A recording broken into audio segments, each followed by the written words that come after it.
Hello my viewers.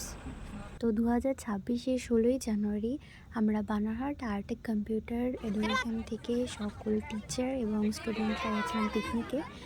তো সেদিন কেমন এনজয় করলাম সবটা তোমাদের সাথে শেয়ার করবো। আর আমার ভিডিও ভালো লাগলে অবশ্যই আমার চ্যানেলটি সাবস্ক্রাইব করে নিও। দেখতে থাকো।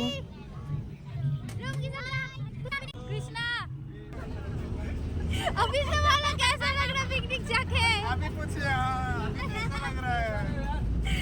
संजू बोलिए कैसा लग रहा है?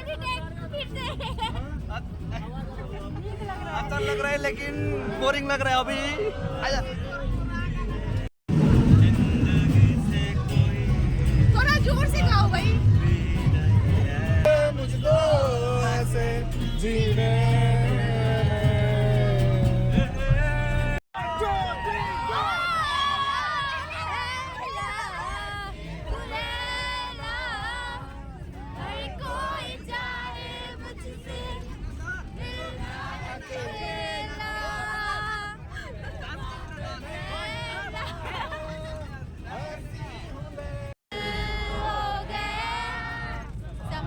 मुझको वो मेरे यारो संभलना मुझको